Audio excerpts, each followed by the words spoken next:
Welcome to our channel SES academy. Class 9-এর প্রশ্নবিচিত্রার ইতিহাসের 10 নম্বর স্কুলটি আজকে দেখে নেব। শক্তিসাম্য নীতির মূল কথা ছিল ফ্রান্সকে দুর্বল করা। ডাস ক্যাপিটাল গ্রন্থটি প্রকাশিত হয় 1867 খ্রিস্টাব্দে। রাশিয়ার জাররা যে বংশের রাজা ছিলেন রোমানো বংশের। পূর্ব বংশের রাজা ছিল ফ্রান্স দেশের, স্যাভয় বংশের রাজা ছিল ইতালির, আর অরেঞ্জ বংশের রাজারা ছিল নেদারল্যান্ডসের। রক্তাক্ত রবিবার এর ঘটনাটি ঘটেছিল 1905 খ্রিস্টাব্দে। ক্রিমিয়ার যুদ্ধের অবসান ঘটে 1856 খ্রিস্টাব্দে। স্পিনিং জেনি আবিষ্কার করেন হারগ্রিভস। কডিলো উপাধি দেওয়া হয়েছিল জেনারেল ফ্রাঙ্কোকে। ইউরোপীয় ইতিহাসের জলবিভাজিকা বলা হয় ক্রিমিয়ার যুদ্ধকে। চীন সম্পর্কের মুক্তদার নীতি ঘোষণা করেছিল মার্কিন যুক্তরাষ্ট্র।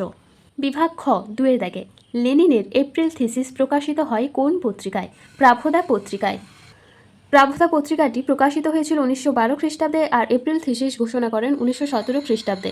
1917 খ্রিস্টাব্দে প্রাভদা পত্রিকাতে এপ্রিল থিসিস প্রকাশিত হয়। মেটার্নিক কত খ্রিস্টাব্দে কার্লসবার্গ ডিক্রি জারি করেন? মেটার্নিক কার্লসবার্গ ডিক্রি জারি করেন 1819 খ্রিস্টাব্দে। আর্করাইট ওয়াটার ফ্রেম আবিষ্কার করেন কত খ্রিস্টাব্দে? রিচার্ড আর্করাইট 1769 খ্রিস্টাব্দে ওয়াটার ফ্রেম আবিষ্কার করেন। ভাইমার প্রজাতন্ত্র কে প্রতিষ্ঠা করেন?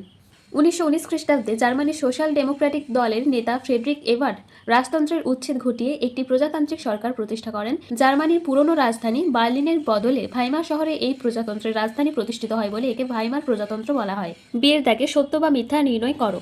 মরক্কোর বিখ্যাত আগাতি বন্দরে জার্মানি প্যান্থার নামে একটি যুদ্ধ জাহাজ পাঠিয়েছিল, সত্য। জনকে স্টিম ইঞ্জিন আবিষ্কার করেন, মিথ্যা। স্টিম ইঞ্জিন আবিষ্কার করেছিলেন জেমস ওয়াট, আর জনকে আবিষ্কার করেছিলেন উড়ন্ত মাকু। ম্যাথসিনি 1848 খ্রিস্টাব্দে ইয়ং ইটালি দল গঠন করেন, মিথ্যা। 1832 খ্রিস্টাব্দে ইয়ং ইটালি দল গঠন করেছিলেন।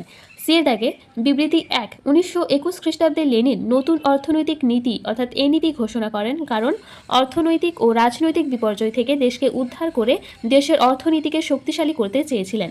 বিবৃতি 2 ইংল্যান্ডে সর্বপ্রথম শিল্প বিপ্লব সংগঠিত হয়, কারণ ব্যাখ্যা 3 সঠিক। শিল্পের জন্য উপযোগী পরিবেশ, মূলধন, কাঁচামাল ও শ্রমিক ইংল্যান্ডে সহজলভ্য ছিল। বিভাগ গ 3-এর দাগে জুলাই রাজতন্ত্র কি? এটি 158 নম্বর পৃষ্ঠাতে 51 নম্বর কোশ্চেনের অ্যান্সার। জুলাই রাজতন্ত্র। কত খ্রিস্টাব্দে কাদের মধ্যে ভিল্লা ফ্রাঙ্কার সন্ধি হয়েছিল? ভিল্লা ফ্রাঙ্কার সন্ধি কবে ও কাদের মধ্যে স্বাক্ষরিত হয়? এ অবধি লিখে দেবে। শিল্প বিপ্লব বলতে কি বোঝো? শিল্প বিপ্লব বলতে কি বোঝো এখান থেকে এ অবধি। USSR এর পুরো নাম কি এবং রুশ বিপ্লবের জনক কাকে বলা হয়? 1917 খ্রিস্টাব্দে রুশ বিপ্লবের পর রাশিয়ার নতুন নাম হয় union of Soviet socialist Republic, সংক্ষেপে USSR। রুশ বিপ্লবের জনক কাকে বলা হয়? রুশ বিপ্লবের জনক বলা হয় লেনিনকে। কে কবে the civil war in France গ্রন্থটি লিখেছিলেন? কার্ল মার্কস 1871 খ্রিস্টাব্দে। বিভাগ ঘ 4-এর দাগে টিকা লেখো। মেটার্নিক ব্যবস্থা কি? এটি 142 পৃষ্ঠাতে রয়েছে, এ অবধি। শিল্প বিপ্লব কিভাবে উপনিবেশবাদের জন্ম দিয়েছিল? শিল্প বিপ্লব কিভাবে উপনিবেশের জন্ম দিয়েছিল? এই অবধি। এটি 213 নম্বর পৃষ্ঠাতে রয়েছে। প্রথম বিশ্বযুদ্ধের ফলাফল এখানে লিখে দিয়েছি, তোমরা অবশ্যই খাতায় তুলে পড়ে নেবে। বিভাগ ও 5-এর দাগে ক্রিমিয়ার যুদ্ধ ও তার ফলাফল সম্পর্কে আলোচনা করো। দেখো, ক্রিমিয়ার যুদ্ধ 134 পৃষ্ঠাতে রয়েছে, পরের পৃষ্ঠাতে এ অবধি। এরপর ক্রিমিয়ার যুদ্ধের ফলাফল সম্পর্কে আলোচনা করো, এই অবধি। চীন ব্যবচ্ছেদ সম্পর্কে ধারণা দাও। এটি 199 পৃষ্ঠাতে রয়েছে, এই অবধি লিখবে। বিশ্বের সমাজ, রাজনীতি ও অর্থনীতিতে রুশ বিপ্লবের প্রভাব সম্বন্ধে আলোচনা করো। দেখো, 1917 খ্রিস্টাব্দে রুশ বিপ্লবের সামাজিক পটভূমি অর্থাৎ প্রভাব,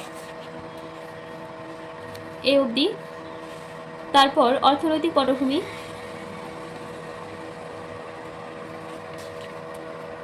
এ অবধি। আর তারপর শেষে রাজনৈতিক পটভূমি,